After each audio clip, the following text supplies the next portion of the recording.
Bonjour mes frères et sœurs. Nous allons donc ouvrir le Saint-Livre et faire une première lecture dans le prophète Ézéchiel au chapitre 22. Le sujet que je vais aborder est un sujet vraiment important. Il me préoccupe depuis des mois et il s'adresse principalement à ceux qui sont appelés par Dieu ou à ceux qui vont l'être. Il y a des hommes qui sont appelés par Dieu, il y a des hommes qui aspirent à une charge, la Bible le dit, si quelqu'un aspire à la charge d'évêque, c'est-à-dire de surveillance, un homme qui veille sur le troupeau. Cette exhortation, je la prépare, et celle de dimanche prochain également, qui sera la suite, car pour bien comprendre celle de dimanche prochain, il faut comprendre celle-ci. Je l'adresse à toute l'Église, c'est une exhortation que j'aurais pu adresser qu'aux pasteurs. Dans le cas des séminaires pastoraux. Mais vraiment, je pense que tous les chrétiens ont besoin de réaliser ce qu'est un serviteur de Dieu, ou ce qu'il n'est pas. Vous savez que Jésus a donné un sujet de prière. Matthieu 9, verset 36, avant de lire dans Ézéchiel, vous connaissez ce texte. Je vais prendre des textes, il y en a que je n'expliquerai pas, ils sont de toute façon, ce que je dirai est biblique entièrement, mais certains versets, c'est peut-être bien de les rappeler pour les chrétiens qui ne savent même pas qu'il y a des sujets vraiment de prière. Vous voyez, quand Jésus dit, Matthieu 9, 36, voyant la foule, il fut ému de compassion pour elle, parce qu'elle était languissante et abattue comme des brebis qui n'ont pas de berger. Alors il leur dit, la moisson est grande, mais il y a peu d'ouvriers. Priez donc le maître de la moisson d'envoyer des ouvriers dans sa moisson. Amen. C'est une prière que nous devons faire. Vraiment, c'est des prières que nous devons faire. Je ne sais pas où vous en êtes au niveau de la prière. Vous allez, normalement, à la fin de cette exhortation, vous saurez où vous en êtes au niveau de la prière, si vous écoutez, bien sûr. Il y a besoin de 2 dimanches pour aborder ce qu'est vraiment la prière, de comprendre ce qu'est la prière. Il y a beaucoup de chrétiens qui ne savent pas prier. Moi, j'ai mon fardeau, je l'ai, je sais qu'il vient de Dieu. Il faut que j'explique. Quand Dieu dit « je cherche un homme », quel est cet homme? Qu'est-ce qu'il doit être? Comment il doit comprendre la parole de Dieu? Vous vous rendez compte que Dieu dit « je cherche un homme » et je n'en trouve pas. Il a dit ça il y a 2600 ans. Combien de croyants il y avait sur la terre à l'époque? Aujourd'hui, dans le corps de Christ, toutes dénominations confondues, combien y a-t-il d'hommes chrétiens? C'est une question qu'on a le droit de poser. Combien d'hommes chrétiens y a-t-il aujourd'hui sur la terre? Et maintes fois, Dieu dit, d'une manière solennelle, je n'ai personne. Regardez avec moi pour ça. Alors, il y a ceux qui connaissent bien les textes, dans Ézéchiel 22, on va lire le verset 30, mais on va lire après 4 ou 5 versets. Il y en a une dizaine, je les ai répertoriés. On ne peut pas tout lire aujourd'hui, vous pourrez les trouver avec une concordance.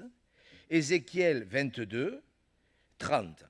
Je cherche parmi eux un homme qui élève un mur, qui se tienne à la brèche devant moi en faveur du pays, afin que je ne le détruise pas, mais je n'en trouve point. Voilà ce que Dieu dit. On va y revenir. Il faut que nous comprenions ces choses. Regardez dans Ésaïe 50, juste avant. Ésaïe 50. Ce sont des textes, moi, qui m'ont extrêmement interpellé, parce que bon, c'est Dieu qui parle, bien sûr. Ésaïe 50, verset 2. Je suis venu. Pourquoi n'y avait-il personne? J'ai appelé. Pourquoi personne n'a-t-il répondu? Ma main est-elle trop courte pour acheter? N'ai-je pas assez de force pour délivrer? Ésaïe 63. Je vous donne ce texte pour vous montrer que c'est très sérieux, vous comprenez bien. Ésaïe 63, verset 5. Je regardais, personne pour m'aider. J'étais étonné, personne pour me soutenir. Alors mon bras m'a été en aide et ma fureur m'a servi d'appui. 64, verset 6. Il n'y a personne qui invoque ton nom, qui se réveille pour s'attacher à toi. Donc, nous revenons à Ézéchiel. Nous allons le lire. Regardez comment Dieu parle. Ce sont des choses solennelles, frères et sœurs. L'Église, c'est quelque chose de sérieux. C'est Dieu lui-même, au nom de Jésus-Christ, qui peut bâtir son Église. Et regardez le verdict du temps d'Ézéchiel. C'est le même aujourd'hui, sinon pire. Ézéchiel 22, verset 23. La parole de l'Éternel me fut adressée en ces mots. Fils de l'homme, dis à Jérusalem, tu es une terre qui n'est pas purifiée, qui n'est pas arrosée de pluie au jour de la colère. Ces prophètes conspirent dans son sein, comme des lions rugissants qui déchirent leur proie. Ils dévorent les âmes, ils s'emparent des richesses et des choses précieuses, ils multiplient les veuves au milieu d'elles. Ces sacrificateurs violent ma loi, ils profanent mes sanctuaires, ils ne distinguent pas ce qui est saint de ce qui est profane, ils ne font pas connaître la différence entre ce qui est impur et ce qui est pur, ils détournent les yeux de mes sabbats, et je suis profané au milieu d'eux. Ces chefs sont dans son sein comme des loups qui déchirent leur proie, ils répandent le sang, perdent les âmes pour assouvir leur cupidité. Et ces prophètes ont pour eux des enduits de plâtre, de vaines visions, des oracles menteurs. Ils disent « Ainsi parle le Seigneur l'Éternel » et l'Éternel ne leur a point parlé. Le peuple du pays se livre à la violence, commet des rapines, opprime le malheureux et l'indigent, foule l'étranger contre toute justice. Je cherche parmi eux un homme. N'oubliez pas, c'est Dieu qui parle. Je cherche parmi eux un homme qui élève un mur et qui se tienne à la brèche devant moi en faveur du pays, afin que je ne le détruise pas, mais je n'en trouve pas. Et regardez ce qui se passe lorsque Dieu ne trouve pas un homme. Il accélère le jugement. Je répandrai sur eux ma fureur. Je les consumerai par le feu de ma colère.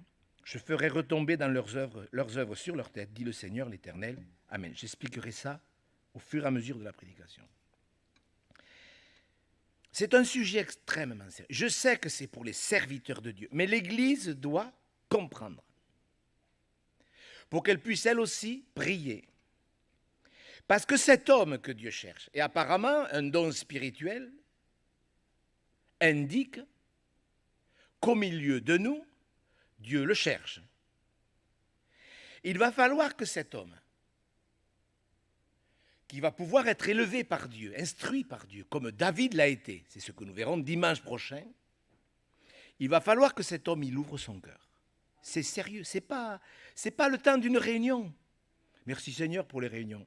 C'est bien les réunions? Ah ouais, c'est bien. Franchement, c'est bien. Mais ce n'est pas le temps d'une réunion ou même le temps d'un appel. Le temps d'un appel, vous savez, on est touché, on est interpellé, le cœur a été un petit peu émoustillé, alors on fait lever les gens et les gens se lèvent. Qui c'est qui veut être cet homme? Je ne le ferai pas. Parce que je sais très bien que, vous savez, la consécration, ce n'est pas une porte à franchir pendant un appel. La consécration, c'est un chemin sur lequel il faut marcher. Et quand Paul dit qu'il prie, il est en prison, il ne prie pas, priez pour moi pour que je sorte. Il prie pour que Dieu illumine le cœur des chrétiens. Voilà pourquoi Paul prie. Illumine les yeux des chrétiens. Ouvre leurs yeux pour qu'ils sachent ceci, cela. C'est dans Éphésiens 1 pour ceux qui s'intéressent à voir le contexte dans lequel le Seigneur a dit certaines choses. quand nous abordons un sujet comme celui-ci, un sujet solennel, vous allez comprendre vraiment au travers de la prédication, il faut réaliser quelle est la mission que Dieu a donnée à l'Église. Il y a des gens, je suis sûr, qu'il y a des chrétiens de 20 ans de conversion qui ne seraient pas capables de répondre à cette question. Et ce n'est pas pour coincer les gens. C'est pour que vous compreniez que quand on veut faire l'œuvre de Dieu, c'est sérieux. Et qu'il faut connaître la base, qu'il faut connaître les motifs. Quelle est la mission que Dieu a donnée à l'Église? Alors elle est résumée par le verset 7 de Ésaïe 57. « Ma maison sera appelée une maison de prière. » Un seul nom. Dieu donne un nom à son Église. Il aurait pu en donner plusieurs, vous le comprenez bien. Ce n'est pas du théâtre l'Église. Ce n'est pas une maison de théâtre avec des sketchs et des mimes pour amuser la galerie. L'Église, c'est une maison de prière. Pas le bâtiment, parce qu'aujourd'hui, dans le Nouveau Testament, sa maison, c'est nous. Monsieur Catéco le citait dans sa prière. Sa maison, c'est nous. Sa famille ou sa famille, c'est pareil. C'est nous. Nous sommes le temple du Saint-Esprit. Personne, peut-être même pas moi, ne réalise à quel point Dieu désire que notre cœur soit un temple, une maison de prière. Les chrétiens doivent être des intercesseurs. Mais l'homme que Dieu cherche, cet homme que Dieu cherche, vous vous rendez compte, je le répète, il y a combien de millions de croyants sur la terre? Prenons toutes les dénominations. Vous vous rendez compte que Dieu, dans son cœur, est obligé de dire d'une manière grave, je cherche un homme et je n'en trouve pas. Aussi, quand il en trouve un, on le verra dimanche prochain, vous allez voir que ça vaut la peine. Mais en attendant de parler d'un homme que Dieu peut élever, c'est-à-dire instruire, il faut comprendre ce qu'est l'intercession. Ma maison sera une maison de prière. Un homme de Dieu, une église, un chrétien, doit savoir ce qu'est l'intercession. Un homme qui se tienne à la brèche devant moi. Vous vous rappelez la prédication de dimanche dernier? Pourquoi ma plaie ne veut-elle pas guérir? Vous vous rappelez? Vous avez vu la réponse? On n'en a pas parlé parce qu'on n'avait pas le temps. Mais on va la lire quand même. La réponse de Dieu. Regardez à Jérémie il est dans un moment compliqué. Ça arrive les moments compliqués. Oui, ça arrive, oui. Regardez, il pose des questions, il souffre, il parle de souffrance, de plaies, de tromperie. Et regardez la réponse de Dieu. On n'en a pas parlé parce que je n'avais pas le temps. Jérémie 15, 19. C'est pourquoi ainsi parle l'Éternel. Si tu te rattaches à moi, je te répondrai et tu te tiendras devant moi. Vous avez vu la réponse? C'est un homme de Dieu. Dieu ne lui parle pas par rapport à cette plaie. Dieu sait très bien qu'en se tenant devant lui, il sera guéri. Tu te tiendras devant moi. Tu te tiendras devant moi. Je voudrais que vous soyez saisis par cette parole. Un homme qui comprenne ce qu'est le bon combat. Des milliers de chrétiens, je l'ai vérifié, pas, pour ma part pas des milliers, mais des centaines, n'ont rien compris à ce verset, combat le bon combat. Ils se débattent, ils se fatiguent, ils s'épuisent. Ce n'est pas un bon combat. Vous le comprenez bien, quand vous êtes épuisé par le combat, ce n'est pas le combat. Un combat spirituel, c'est Dieu qui combat pour vous. Un homme selon le cœur de Dieu, c'est un homme qui va comprendre ce qu'est la persévérance. Il doit savoir ce qu'est la persévérance. Nous devons apprendre la persévérance. Nous sommes dans un monde qui ne persévère pas. On veut tout instantané. Un café, il le faut en 2 minutes, même pas 2 minutes. C'est long, 2 minutes. On veut tout de suite. Mais Dieu nous enseigne, dès le départ, la persévérance. Vous vous rappelez quand les armées d'Israël sont arrivées devant Jéricho? Vous vous rappelez cette histoire pathétique? Dieu demande à ce que l'armée d'Israël tourne autour de Jéricho combien de fois? Combien de fois? 13 fois. Les 6 premiers jours, une fois. Et le 7e jour, 7 fois. 6 et 7, 13. C'est bien, monsieur Katekou. Qu'est-ce que ça veut dire? Pourquoi Dieu a-t-il demandé à ce que le peuple, dans le silence, tourne 13 fois? C'est un enseignement. Ce qu'on n'obtient pas le premier jour, ce qu'on n'obtient pas la première fois, ce qu'on n'obtient pas la 6e fois, eh bien, il faut persévérer jusqu'à 13 ou 20. C'est l'enseignement sur la persévérance. Alors, je voudrais partager 3 choses avec vous, 3 points, quelques généralités sur la prière, parce qu'il y a beaucoup d'âneries qui sont dites sur la prière. Comment Dieu cherche un intercesseur et que fait l'intercesseur? Voilà les 3 points que je vais aborder pendant la demi-heure qui suit. Beaucoup de gens prient. Oui ou non? Combien de gens prient sur la terre? Combien de gens prient? On ne peut pas le savoir, non? Des millions, des centaines de millions prient. Mais ils prient pourquoi? Vous vous rappelez quand il nous est dit dans la Genèse que avant le déluge, il est dit les gens, c'est là que les gens commencèrent à intercéder. C'est bien? À quoi ça leur a servi?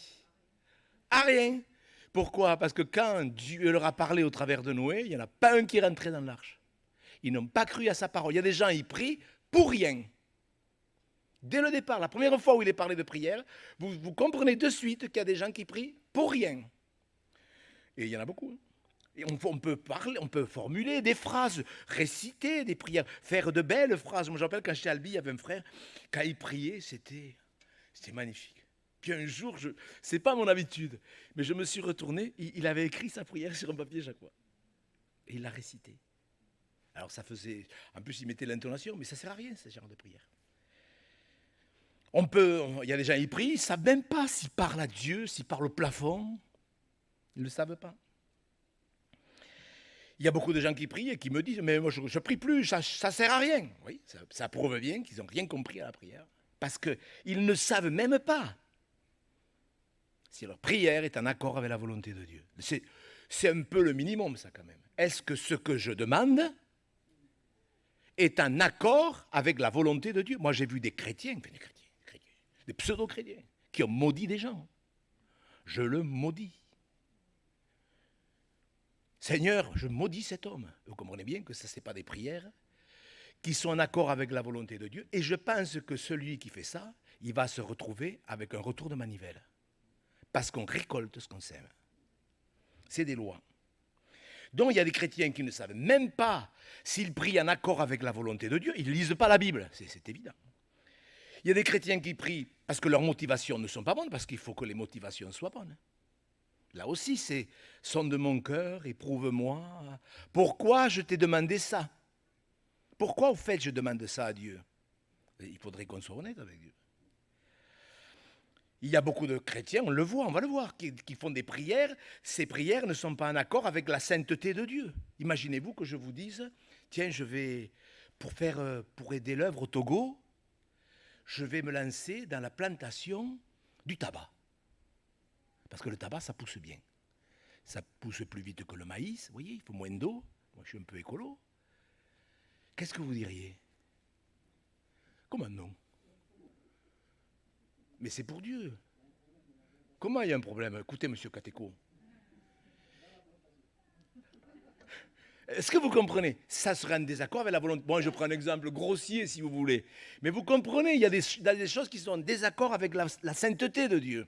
Un chrétien, il doit savoir si ce qu'il demande est en accord avec la sainteté de Dieu. Il y a beaucoup de chrétiens qui... Je ne peux pas m'étaler là-dessus parce qu'il y aurait trop d'exemples à donner, mais nous devrions savoir si ce que nous demandons est en accord avec la sainteté de Dieu. Parce qu'un chrétien, il a besoin de prier. On a besoin de prier. Si vous n'avez pas besoin de prier, il y a quelque chose qui ne va pas. Je vous le dis franchement, pas pour vous fatiguer ou vous décourager. Si vous n'avez pas besoin de prier, je peux vous dire qu'il y a quelque chose qui ne va pas. Alors prier, ce n'est pas forcément prier à haute voix dans une église. Parce que la prière, ça recoupe toutes les formes de prière, j'en ai souvent parlé, la louange. Quand Anne priait dans son cœur, elle était dans le temple, elle ne faisait que remuer les lèvres. Est-ce qu'elle priait? Oui, la contemplation, le temps dans le silence, l'admiration, les actions de grâce, les supplications. Tout cela fait partie de la maison de prière. Mais si vous n'avez pas besoin de prier, c'est que vous demandez à Dieu de l'aide. Il vous aidera. Il vous aidera. Il y a des chrétiens qui ne prient que quand ils ont des problèmes. On le sait, ça. Des chrétiens qui ne prient que dans la difficulté. Ils demandent à Dieu de l'aide, et quand ils ont reçu l'aide, c'est fini. Ils ne demandent plus. Alors qu'il est écrit, vous voyez, priez sans cesse. Sans cesse. Il y en a qui m'ont dit, oh, il faut prier 24 heures sur 24. Vous voyez comment les gens sont simples. Est-ce que ça veut dire qu'il faut prier 24 heures sur 24? Non. Ça veut dire qu'il ne faut pas se décourager. Et qu'il faut persévérer jusqu'à l'exaucement. Parce qu'il y a des situations qui traînent. Oui ou non? Ça peut durer longtemps. Et bien sûr que ça veut dire surtout que c'est un état d'esprit. Prier sans cesse, ça veut dire, ben oui, je prie, je ne sais pas moi. C'est un état d'esprit, la prière. C'est un état d'esprit. Regardez Ézéchias. Vous connaissez l'histoire d'Ézéchias quand il est tombé malade? On ne va pas en parler, mais ça vaudrait la peine que vous le méditiez. C'est dans 2 Rois au chapitre 20. Ne le cherchez pas, ne le mettez pas. Notez-le si vous voulez voir la réaction d'Ézéchias et vraiment comment il a réagi, cet homme. Mais pourquoi attendre d'être malade pour prier? Vous voyez? Pourquoi attendre certaines épreuves pour se mettre à crier à Dieu? Dans Luc, le Seigneur Jésus enseigne, Luc 21, 35-36, il nous demande de veiller et de prier. J'ai fait mettre ce verset. Veillez et priez, afin que vous ayez la force d'échapper à toutes ces choses qui viendront sur la surface de toute la terre. Vous lisez comme moi, Luc 21, 35 et 36. Au verset 35, on a mis le 36, le verset 35 s'il vous plaît. Le verset 35 dit, toutes ces choses viendront comme un filet sur tous ceux qui habitent sur la surface de toute la terre. Ce que vous voyez aujourd'hui, ça corrobore bien ce que je dis, vous avez vu tous ces jugements qui viennent sur la terre. C'est exactement, ça vient comme un filet. Alors est-ce qu'il y a des chasseurs au milieu de nous? Non. Il n'y a aucun paysan, il n'y a aucun chasseur. Vous regarderez sur YouTube la chasse au filet. Vous regardez. Vous savez, les oiseaux, ils sortent des bois. Ils sortent des bois pour aller manger. Et les chasseurs, à l'abri des bois, montent des filets de 7, 8, 10 mètres d'eau. Des filets tout fins. Et quand le soir ou dans l'après-midi, les oiseaux rentrent au bois pour rejoindre leur couvée, leur niché, ils ne voient pas le filet. Et quand ils le voient, c'est trop tard. Vous pouvez voir ça sur YouTube. Moi, j'ai regardé pour voir. Parce que bon. Et Jésus utilise cette image, mais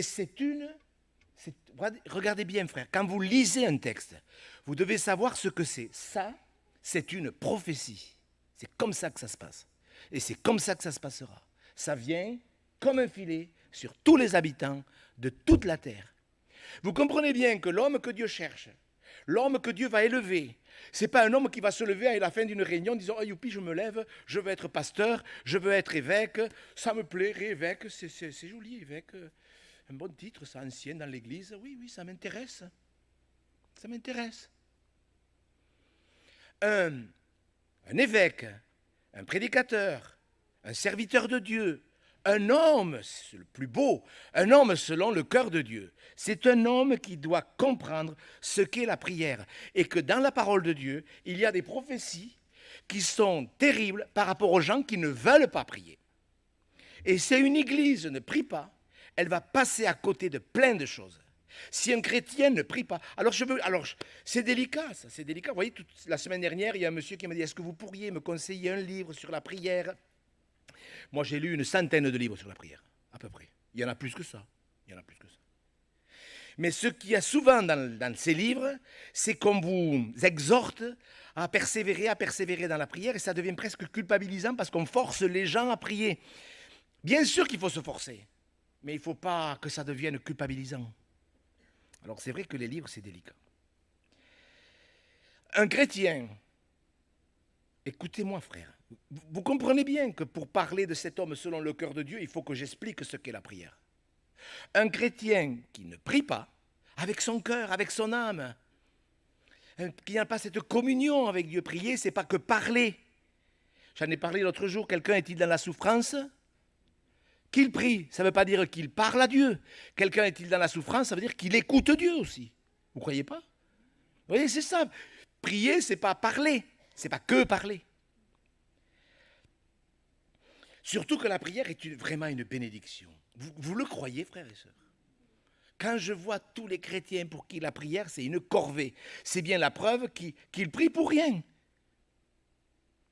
Je sais que parfois c'est un combat, mais quand même, de temps en temps, la prière, c'était même un rafraîchissement, oui ou non?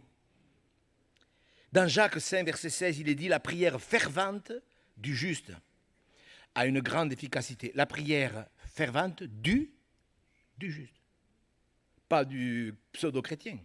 Du juste, c'est-à-dire celui qui pratique la justice. Il y a des situations terribles. Jésus a dit dans une situation, cette sorte de démon ne sort que par la prière. Donc nous devons comprendre ce qu'est la prière, nous devons vraiment réaliser. Alors on va lire quelques textes sur la prière. Je voudrais vraiment que vous preniez au sérieux les textes que l'on va lire, ça vous montre ce que Dieu pense de certaines prières. La première, c'est dans Proverbe 28.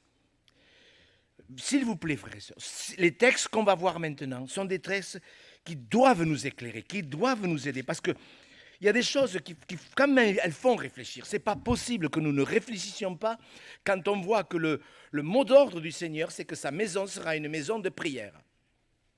Regardez ce texte. Proverbe 28, verset 9. Ce sont des textes sévères, mais c'est chouette en même temps. Si quelqu'un détourne l'oreille pour ne pas écouter la loi, sa prière même est une abomination. Vous vous rendez compte? Quand on va dans une église, mais qu'on n'en a rien à cirer en fin de compte, on va dans l'église par superstition, je vais y venir. On écoute, on ne retient peut-être pas tout. Je ne dis pas qu'on a une mémoire phénoménale, je ne parle pas de mémoire, je parle déjà d'écouter et de dire tiens, bien sûr que vous ne retiendrez pas tout de ce que je vais dire, mais il y a quelques pensées qui vont s'enraciner dans votre cœur et Dieu voit comment vous écoutez. Parce que vous imaginez peut-être que Dieu ne fait que regarder à ma façon dont je prêche, mais Dieu est en train de regarder comment vous écoutez. Oui ou non? Dieu voit comment vous écoutez cette exhortation. Si vous dites, mais oui, je veux écouter, je veux apprendre, j'ai honte, je n'ai pas suffisamment appris. Mais moi le premier, avec tant d'années de conversion, je devrais en savoir davantage. Mais c'est vrai, mais ce n'est pas une raison pour s'accabler, mais au moins, je veux écouter. Je ne veux pas que ma prière soit une abomination. Il parle de celui qui détourne l'oreille. Il y a des gens qui vivent dans les églises, mais ils n'écoutent pas, ils ne veulent pas écouter. Ils ne veulent pas, mais libre à eux. Libre à eux. Mais les prières qu'ils vont pouvoir faire seront une abomination. Y a-t-il des chrétiens qui ne veulent pas écouter Dieu? Eh bien oui, c'est comme ça. Regardez avec moi dans Jérémie 37. Il faut qu'on voit ces choses. Parce que ça nous aide à devenir cet homme. Je m'adresse aux futurs pasteurs. Il faut que nous apprenions à prier, frères et sœurs. Les frères, parce que c'est des hommes de Dieu que Dieu cherche. Jérémie 37. Regardez, non mais vous lirez le contexte parce que je ne peux pas tout expliquer. Il me faudrait une prédication pour chaque cas de prière en vérité, pour bien expliquer ce que c'est l'hypocrisie. Jérémie 37, Sédécias, fils de Josias, régna à la place de Jéconia, fils de Joachim, et fut établi roi dans le pays de Juda par Nebuchadnezzar, roi de Babylone. Ni lui, ni ses serviteurs, ni le peuple du pays n'écoutèrent les paroles que l'Éternel prononça par Jérémie le prophète. Vous voyez comment la suite? Bon. Le roi Sédécias envoya Jucal, fils de Chélémia, et Sophonie, fils de Maaséja, le sacrificateur, vers Jérémie le prophète pour lui dire « Intercède en notre faveur auprès de l'Éternel, notre Dieu. » Or Jérémie allait et venait parmi le peuple, on ne l'avait pas encore mis en prison. Vous voyez comment ça a plu, ça, par ces prédications. intercède en notre faveur, alors qu'on vient de lire au verset 2, ils n'écoutaient rien. Comment vous appelez ça? Jésus en parle des hypocrites. Il n'en parle pas dans Matthieu 6, des prières hypocrites? Oui, je ne vais pas parler de Matthieu 6 parce qu'on en a souvent parlé. Mais ça va beaucoup plus loin. Regardez bien, un peu plus loin. Jérémie 43. Regardez la suite. Regardez bien comment ils ont réagi par rapport à la réponse de Jérémie. On va voir un peu plus loin après jusqu'où ça va. Lorsque Jérémie eut achevé de dire à tout le peuple toutes les paroles de l'Éternel, leur Dieu, toutes ces paroles que l'Éternel, leur Dieu, l'avait chargé de leur dire, Azaria, fils d'Osée, Jochanan, fils de Caréach, et tous ces hommes orgueilleux, alors là l'orgueil c'est... Écoutez-moi, l'orgueil, Dieu résiste aux orgueilleux. Dieu ne peut rien faire avec un orgueilleux. S'il y a de l'orgueil dans votre cœur, il faut le régler d'une manière péremptoire. C'est clair. L'Éternel, notre Dieu, ne t'a point chargé de nous dire, vous voyez comme on a vite fait de renverser, n'allez pas en Égypte pour y demeurer.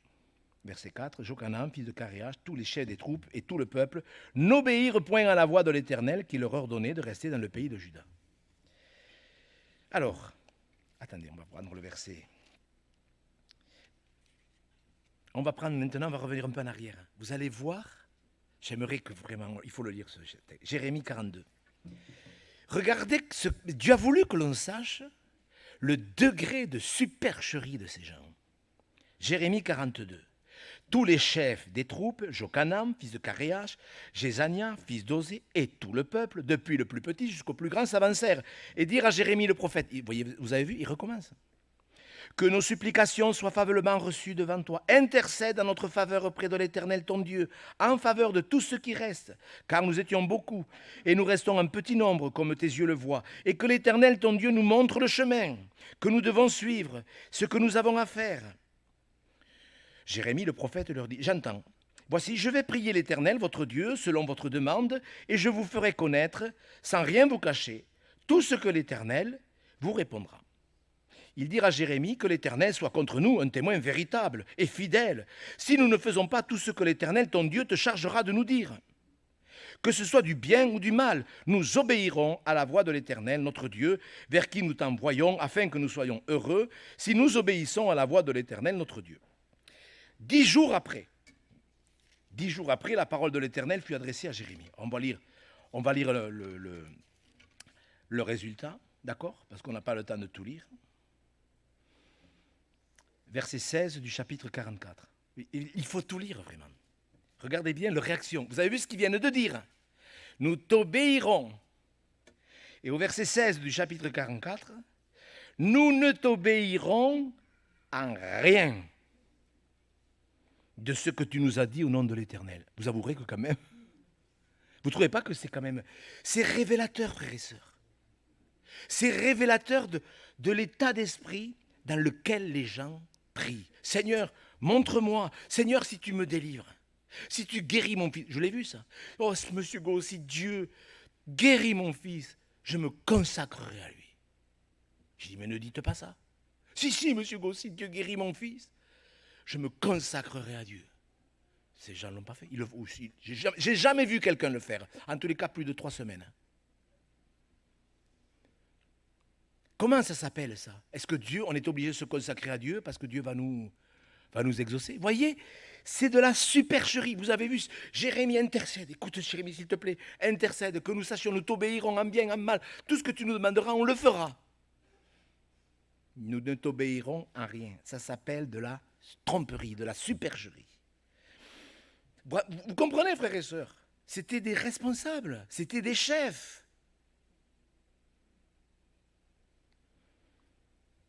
L'homme que Dieu cherche, quand Dieu dit j'ai cherché un homme et je l'ai trouvé, vous allez comprendre qu'il a passé tout ça. L'homme que Dieu cherche est un homme qui passe toutes ces étapes que je suis en train de parler avec vous. La prière superstitieuse. La prière superstitieuse, est-ce qu'un chrétien peut être superstitieux? Alors écoutez-moi bien, frères et sœurs. Moi, je suis choqué par la quantité de chrétiens, surtout des chrétiens africains, qui sont superstitieux, malgré le fait qu'ils ont été rachetés par le nom de Jésus-Christ. Ils sont superstitieux. Certains prient parce que s'ils ne prient pas, ils ont peur que s'ils ne prient pas, il leur tombe une casserole sur la tête. Oui. Certains prient parce qu'ils ont peur de faire face à Dieu. Il y a des gens qui ont peur de faire face à Dieu. Ils ont peur. Il y a des chrétiens, ils prient. Moi, j'ai déjà demandé, mais quand vous priez, vous priez pourquoi? Ben, pour prier. Comment ça? Ben oui, pour prier. Pour prier, on va à l'église pour prier. Parce qu'il y a des gens, ils vont à l'église pour se convaincre que Dieu est avec eux. Si je vais à l'église, Dieu est avec moi. Si je vais tous les dimanches voir un match de foot, je suis fan de foot. Si je vais à l'église tous les dimanches, je suis chrétien. Dieu doit être avec moi. Il est de mon côté. On ne sait jamais. Quelqu'un un jour me dit, mais vous y croyez à tout ce que vous prêchez? Vous croyez vraiment qu'il y a quelque chose après? Un chrétien. J'ai dit, ben oui. Vous avez vu ce que c'est? Il y a des gens qui prient ou qui vont à l'église, ils sont encore superstitieux. Ils font les choses par peur ou parce que si je prie, Dieu est avec moi, c'est clair, j'espère. Oui, il y a des chrétiens superstitieux. L'homme que Dieu cherche, l'homme selon le cœur de Dieu, cet homme que Dieu va pouvoir utiliser pour faire mouvoir son bras, c'est un homme qui va être débarrassé de toutes ces conceptions mauvaises sur la prière. Vous comprenez? C'est important que j'aborde ça. Moi, je ne savais pas. Hier matin, je priais. Normalement, c'était Michael qui devait apporter la parole de Dieu ce matin. Et j'étais travaillé par ce sujet qui, ça fait 2 mois, qui me préoccupe. En vérité, beaucoup plus, mais qui me préoccupe vraiment. Ça fait 2-3 mois qu'il me préoccupe. Et Michael me dit, voilà, monsieur Gau, je n'ai pas envie de prêcher demain. Est-ce que vous pouvez prêcher? Non, il avait une excuse valable. Et donc j'ai compris, en plus j'avais besoin de me tenir devant Dieu pour comprendre ces choses, pour vous les expliquer, parce que les comprendre c'est une chose, les expliquer quand on prêche, vous le savez, ça n'est une autre. Mais je cherche un homme, j'ai trouvé un homme, je ne sais pas comment Dieu l'a dit ça, avec quelle intonation il l'a dit, parce que c'est difficile de parler du cœur de Dieu. J'ai trouvé un homme selon mon cœur, avouez-le quand même, comment parler du cœur de Dieu? Moi, je ne sais pas le faire, ça c'est sûr. Donc des prières superstitieuses, des prières superficielles. Ah, les prières superficielles. Est-ce qu'il y en a des prières superficielles? C'est quoi une prière superficielle? Eh bien, c'est facile à comprendre. En quoi on reconnaît une prière superficielle? Quand elle est finie, on ne sait même pas pourquoi on a prié. Il y a déjà, ils prient, ils ne savent même pas pourquoi ils prient. Ils prient, ils parlent, comme je l'ai dit tout à l'heure, ils ne savent pas s'ils parlent au mur, au plafond. Ils ne savent pas. On prie pour tout, on prie pour rien. Je sais qu'il y a des prières qu'il faut faire, on les fait parce que bon, c'est normal, c'est le bon combat aussi. Mais quand même, quand nos prières tournent autour de nous, de nos petits bobos, de notre confort, de notre réconfort, est-ce qu'on a le droit de prier pour son confort? Ben oui. Est-ce qu'on a le droit de prier pour nos petits bobos? Ben oui, mais si notre vie de prière ne tourne que là-dessus, vous avouerez qu'on peut parler de superficialité. C'est ça la superficialité. Je sais, moi on peut prier pour des petits trucs. La Bible dit, fais de l'Éternel tes délices, il te donnera ce que ton cœur désire. Donc Dieu peut donner des petits désirs. Je sais, on peut les demander parce que ça fait partie de notre cœur. Je vous disais tout à l'heure, on a besoin de prier. Donc on peut prier pour des petits besoins, pour des petits désirs. Mais s'il n'y a que ça, si vous ne priez que pour vos petits bobos, vous ne pourrez jamais être un homme selon le cœur de Dieu. C'est sûr, écoutez, moi je vous le dis, je dois vous aider. Je dois vous aider. Vous croyez que je prêche, moi, pour le plaisir de prêcher? Je prêche parce que c'est un fardeau d'expliquer ce qu'est cet homme selon le cœur de Dieu. Vraiment, c'est un fardeau. Et puis après, il y a la vraie prière. Alors on va arriver dans le vif du sujet. Il y a la vraie prière, celle qui touche le cœur de Dieu, cette prière qui sort du cœur, cette prière qui sort de l'âme. Je parlais des gens qui prient, ils prient pour prier, ils ne prient pas pour obtenir, ils prient pour prier, pour se faire croire que Dieu est avec eux. Mais quand je prie, cette prière vraie, je prie avec l'intention de recevoir. Hébreux 4, verset 16, j'ai souvent cité ce verset parce que pour moi ça a été un réma dans ma vie spirituelle. Approchez-vous avec assurance du trône de la grâce. Avec assurance, mais t'as pas vu la semaine que j'ai passée? Mais l'assurance, Dieu ne vous demande pas de vous approcher avec assurance parce que vous allez bien. Dieu vous demande de vous approcher de lui avec assurance parce que de son côté, tout va bien. Et que lui, il vous accueille. Vous voyez, quand on commence à ne pas comprendre ce que c'est que la prière, il est merveilleux ce verset. Nous nous approchons avec assurance du trône de la grâce afin de prier. Non? Afin d'obtenir. La prière vraie, c'est une prière qui est faite du cœur, elle est faite du fond de l'âme. Quand David dit tu veux que la vérité soit au fond du cœur. C'est ça la prière. Mais je vous assure, moi j'ai compris vraiment pourquoi Dieu a choisi David. Le psaume 139 que notre frère Michael Guillaume citait tout à l'heure, mais lisez-les ce psaume. Vous comprenez qu'il connaissait Dieu parce qu'il s'est laissé instruire par Dieu. Vous croyez qu'il a inventé le psaume 139 ? Vous croyez que David a inventé des psaumes? Ce n'était pas un poète, David. C'était un homme de Dieu. Ça fait poétique un peu le psaume 39, mais ce n'est pas un poème. Une prière qui est faite avec assurance. Seigneur, je sais que tu m'accueilles. J'ai été minable cette semaine. J'ai été minable. Ça vous arrive de dire ça à Dieu? Est-ce que ça vous arrive? Ou il n'y a que moi qui dis ce genre de prière? Ça vous arrive de dire, Seigneur, mais j'ai honte, j'ai honte. Est-ce que ça vous arrive de dire, voilà, j'ai eu de mauvaises pensées, j'ai honte, Seigneur, je te demande pardon. Mais vous pouvez, même si vous avez honte, vous pouvez vous approcher de Dieu du moment que vous n'êtes pas dans la superficialité, la supercherie, l'hypocrisie, la tromperie. Du moment que vous êtes vrai, vous pouvez vous approcher du trône pour obtenir miséricorde, grâce et pour être secouru au moment à poil. Vous savez, au moment pile poil. Vous connaissez ces moments où Dieu intervient juste au moment donné. Ce n'est pas une bénédiction, ça? Quelle grâce quand Dieu intervient, là, comme on dit, pile poil au moment donné. C'est ça la vraie prière.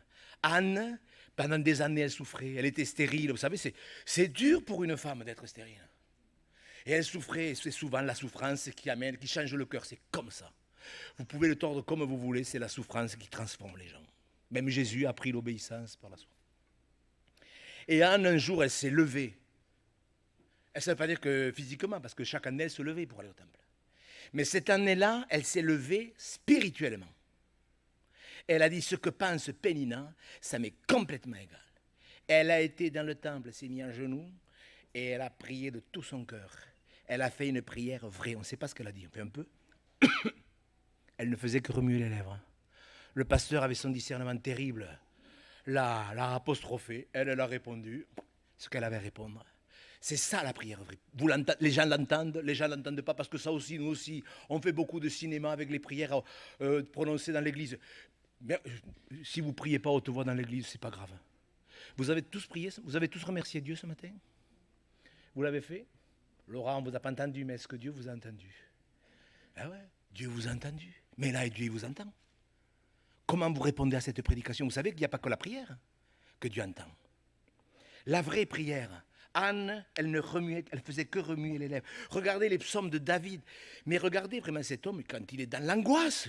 David dans l'angoisse. Mais il n'a pas dit dans le psaume 23 que le bonheur et la grâce. Eh oui, il y a le bonheur, mais il y a aussi des temps d'angoisse. Il y a des temps difficiles. Mais regardez David dans ses psaumes où il exprime l'angoisse. Vous comprenez que ce n'étaient pas des prières superstitieuses, superficielles, supercheries. C'était des vraies prières. Un homme, selon le cœur de Dieu, il comprend ce qu'est la prière. Il comprend. Le deuxième point, je vais faire très vite. Dieu cherche un intercesseur. Alors, dans quel état spirituel se trouvait le peuple à l'époque? Dans quel état spirituel se trouve le peuple de Dieu aujourd'hui? Dites-moi. Si vous deviez dire... Alors, on le relit un peu, Ézéchiel 22. Dans quel état religieux, moral, spirituel se trouvait le peuple d'Israël? Vous l'avez lu avec moi, hein? Vous vous rappelez? On l'a lu, on va peut-être lire juste un ou deux versets, ce n'est pas la peine de tout relire. Mais enfin, il est parlé des prophètes, des sacrificateurs, des chefs, des prophètes, etc. Enfin, quand vous voyez dans quel état spirituel, moral et religieux se trouvait le peuple, aujourd'hui, dans quel état spirituel, moral et religieux se trouve le peuple de Dieu? Parce que c'est ça le constat. Il vous faut comprendre, frère. Quand Dieu dit « je cherche un homme », il faut comprendre le contexte. C'est trop facile de prendre une promesse ou un verset. Ça ne va pas. Ce n'est pas sérieux. Il faut comprendre le contexte. Vous avez vu, Ézéchiel 22 parle de violence. De violence, vous avez vu? Le peuple du pays se livre à la violence. Vous ne croyez pas qu'il y a de la violence dans nos pays? La violence, la rapine, le vol. Est-ce qu'il y a du vol dans notre pays? Est-ce qu'il y a des chrétiens qui volent? Oui, il y a des chrétiens qui volent. Mais je vous souhaite bien du plaisir. Continuez. La recherche du plaisir, est-ce que ce n'est pas un problème, ça? Quand Jésus dit veiller et prier, justement, le problème, c'est la recherche du plaisir avant la recherche de Dieu. Des loups qui déchirent, la tromperie, la légèreté, la profanation. Ils profanent mon temple. Verset 26, ils violent ma loi, profanent mes sanctuaires, ils ne distinguent pas ce qui est saint de ce qui est profane. Ils ne font pas connaître la différence entre ce qui est impur et ce qui est pur. Enfin, vous le relirez, ils allaient au temple et en même temps, ils profanaient le nom du Seigneur. C'est ça le problème des chrétiens. Beaucoup de chrétiens vont au temple, vont dans les églises, quelle que soit la dénomination, je le répète, mais il n'y a aucun respect pour les choses spirituelles. Et là, Dieu voit, en même temps que vous m'écoutez, que je prêche, Dieu voit le respect que vous avez pour ce que je suis en train de vous dire. Parce qu'il y a des chrétiens qui n'accepteront pas ce message. Ben, libre à vous. Mais il y a des chrétiens qui sont sérieux avec la parole. Et qui vont dire, moi, j'ai l'intention d'une chose. Même si M. Gaulle l'exprime peut-être pas vraiment le plus juste possible. Moi, je ne veux pas profaner la maison du Seigneur. Je veux respecter. Je veux avoir du respect pour les choses spirituelles. Vous savez, aujourd'hui, quand il faut choisir entre les choses spirituelles et les choses du monde, pour certains chrétiens, c'est vite choisi. Quand il faut choisir entre une réunion de prière et un match de foot à la télé, c'est vite choisi, pour certains. On veut bien de Dieu, on veut bien de Dieu. Oh oui, je veux bien de Dieu, mais à condition que ça ne me coûte pas. À condition que ça ne coûte pas. À condition que ça ne m'engage pas trop. Écoutez, moi j'ai autre chose à faire. Ils ne font pas connaître. Regardez, c'est terrible parce que là Dieu parle au pasteur. L'homme que Dieu recherche, vous comprenez bien qu'il doit être clair là-dessus, verset 24. Il ne distingue pas ce qui est saint de ce qui est profane. Ils ne font pas connaître la différence entre ce qui est impur et ce qui est pur. Vous comprenez bien que l'homme que Dieu va choisir, il va falloir qu'il comprenne ce qui est saint de ce qui ne l'est pas, ce qui est pur de ce qui ne l'est pas. C'est important ça. Moi je me suis posé la question l'autre fois en préparant ce texte-là, je me disais mais quel genre de prédication il devait faire? Et puis j'ai compris, je n'ai pas besoin de chercher bien loin. Je crois avoir compris. Quand on ne fait pas la différence entre ce qui est saint de ce qui ne l'est pas, entre ce qui est pur de ce qui n'est pas pur, on ne peut pas être cet homme de Dieu. Mes frères, c'est sérieux. C'est sérieux pourquoi? Parce que si on ne comprend pas ces choses, ça indique que Dieu va décréter le jugement du pays. Bon, pour moi, ça a déjà commencé. Dieu est un Dieu de patience. Vous le croyez? Vous le croyez que la patience de Dieu est notre salut? C'est écrit, 2 Pierre 3, 15. La patience de Dieu est notre salut. Merci Seigneur. On peut dire merci Seigneur toute la journée pour ça. Mais Dieu recherche des intercesseurs pour retarder le jugement. Vous avez vu le verset 31? Je répandrai sur eux ma fureur, si je n'en trouve pas. Bon, est-ce que la colère de Dieu vient? Est-ce qu'elle vient, la colère de Dieu? C'est une prophétie. La colère de Dieu, ce que vous voyez aujourd'hui où on dit c'est le réchauffement de la planète, tout ça. Moi, je crois que c'est le jugement de Dieu qui s'approche.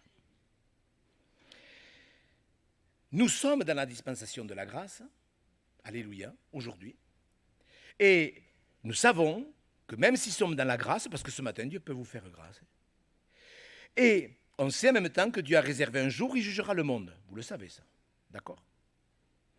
Donc il y a l'amour de Dieu, la grâce de Dieu, mais il y a aussi la sainteté de Dieu et le jugement de Dieu, la justice de Dieu. Vous êtes d'accord? Il n'y a pas que l'amour de Dieu. Oui, si Dieu était... Alors vous nous dites que Dieu est amour et vous nous parlez de jugement à venir? Oui, mais il n'y a pas que l'amour. Il y a la justice de Dieu. Un autre sujet.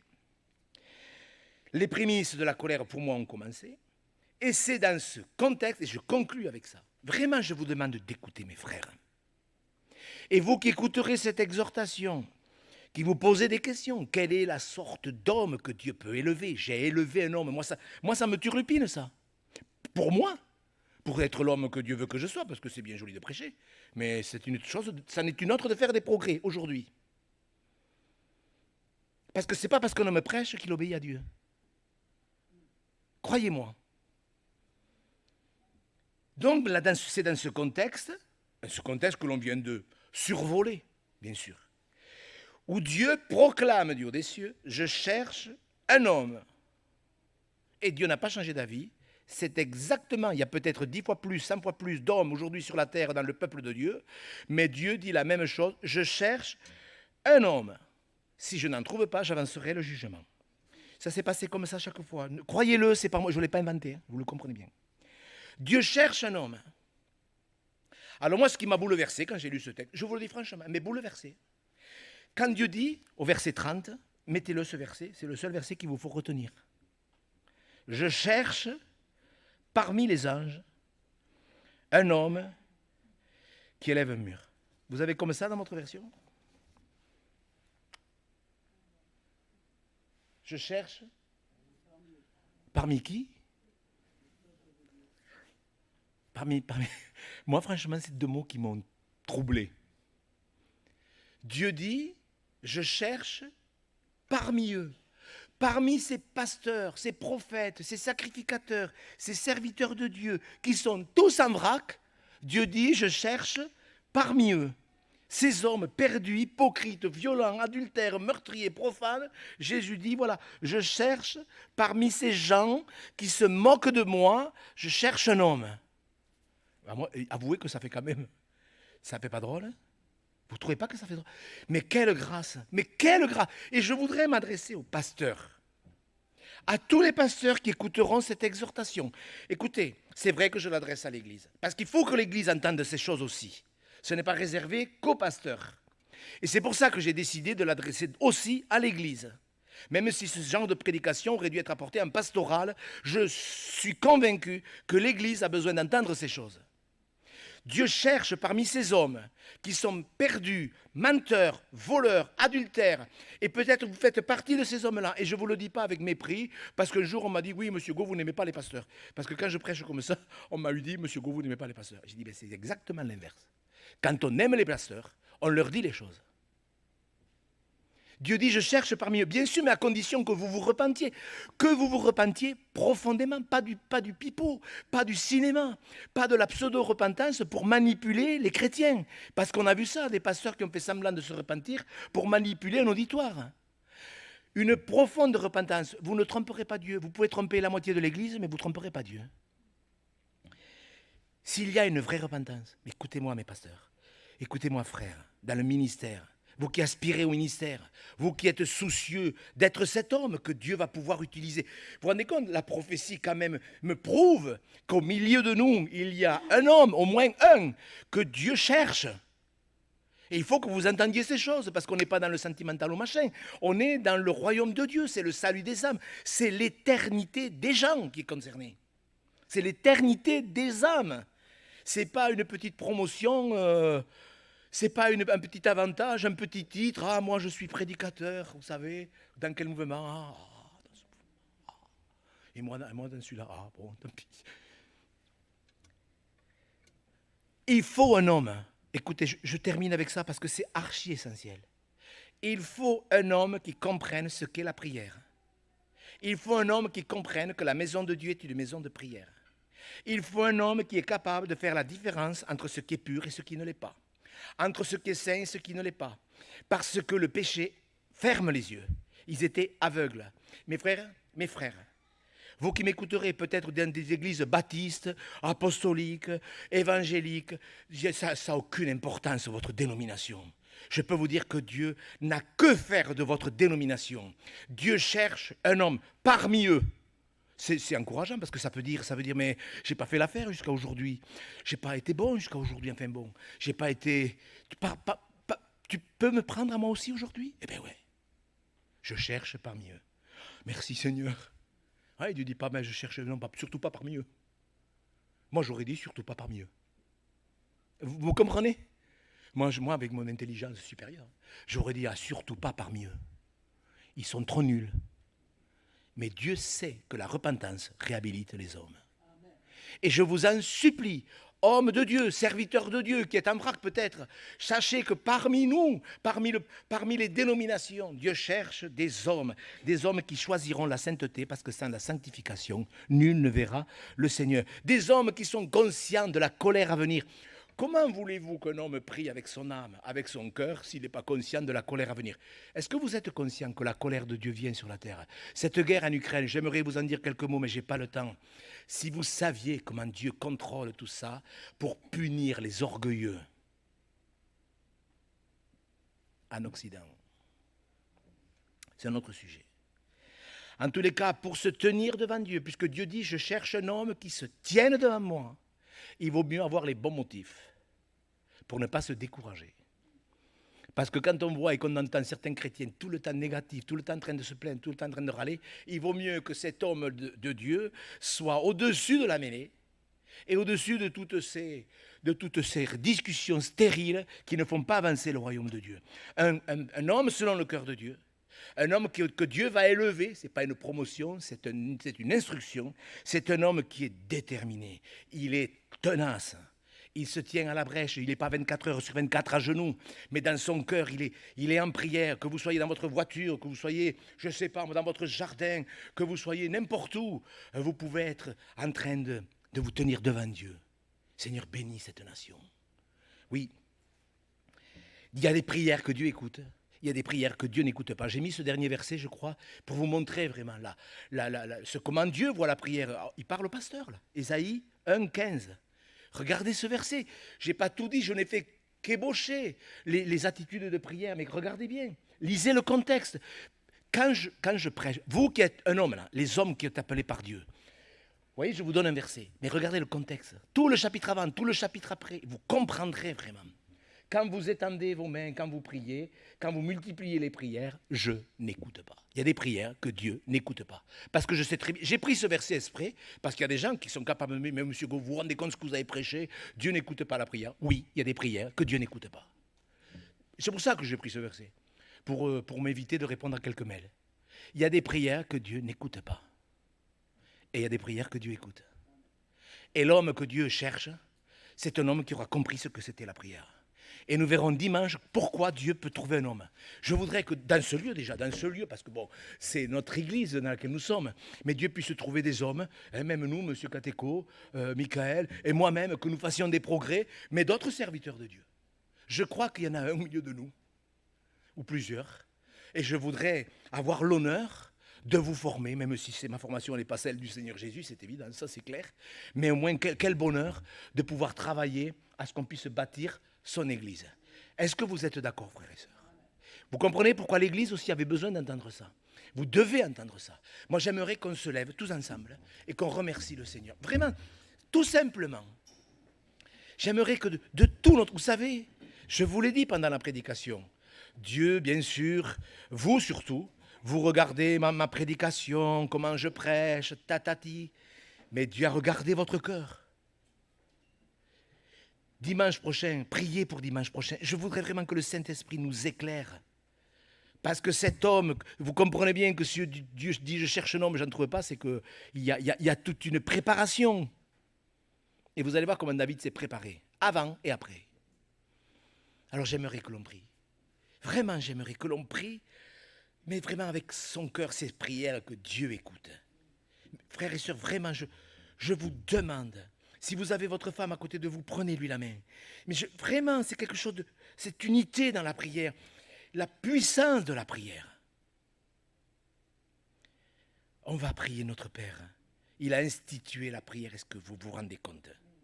Je vais demander à M. Katéko de bien vouloir venir terminer et faire cette prière.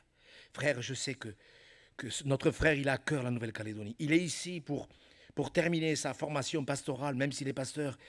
Notre frère, vous vous rendez compte, Dieu a permis qu'un frère du bout du monde vienne. Quelle grâce! Nous avons évangélisé les extrémités de la terre. Maintenant, ce sont les extrémités de la terre qui viennent nous aider. Que le nom du Seigneur soit béni. Est-ce que vous êtes d'accord qu'il prie pour qu'il se trouve des hommes dans toutes les dénominations? Vous voyez, je cherche parmi eux. Que son nom soit béni, vraiment, que son nom soit béni, pour sa patience et son amour. Monsieur Katékou, s'il vous plaît. Voilà, prions, frères et sœurs. Notre Dieu, notre Père, merci de ce qu'au travers de ton serviteur, tu as donné à ton peuple, à tes serviteurs et servantes que nous sommes, des paroles que nous avions besoin d'entendre. Nos cœurs sont devant toi et nous voulons, Seigneur, tous ensemble, nous prosterner devant ta face et déposer nos cœurs pour que nous soyons habités de ta manière de penser. Tu connais nos cœurs et nos vies, tu connais nos réalités. Nous voulons, Seigneur, prendre à cœur cette parole et dire, Seigneur, nous voulons vivre. Nous voulons que ces paroles que nous avons entendues nous amènent à être de ceux qui se tiennent devant toi en faveur de notre famille, en faveur de notre pays, de notre village, de la ville où nous nous sommes, et même au-delà, parce que nous avons cette certitude que ton désir aujourd'hui, c'est de sauver encore. Et que le triomphe de la croix est toujours valable aujourd'hui. Nous vivons, il est vrai, Seigneur, un temps difficile, instable. Nous ne savons ce qui arrivera demain, mais nous avons cette certitude que tu viens bientôt. Et aujourd'hui, plus que jamais, Seigneur, nous demandons ta grâce afin que, en tant que serviteurs et servantes de Christ, nous soyons de ceux qui se tiennent devant toi pour le salut de ceux qui sont perdus. Suscite, s'il te plaît, du milieu de ton peuple que nous sommes, des hommes et des femmes habités des sentiments de Christ pour vivre la volonté de notre Dieu, afin que, Seigneur, des temps de rafraîchissement viennent sur nos pays, mais jusqu'aux extrémités de la terre. Seigneur, visite ton peuple, visite ton Église, fasse que ta voix soit entendue dans l'ensemble de notre pays et même au-delà, afin qu'unis en esprit, nous demandons la grâce de Dieu parce que telle est ta volonté pour la guérison de notre pays. Tu as dit, Seigneur, si ton peuple sur lequel est invoqué ton nom s'humilie, prie, cherche ta face, se détourne de ses mauvaises voies, tu l'exaucerais des cieux, tu pardonnerais son péché et tu guériras son pays. Alléluia. Seigneur, nous voulons saisir ces paroles et aide-nous, Seigneur. Instruis-nous, enseigne-nous, accompagne-nous dans ce temps de la prière pour que le salut vienne sur nous, sur notre pays, sur nos familles, sur nos maisons, sur nos enfants. C'est là notre prière dans le nom de Jésus. Amen. Amen.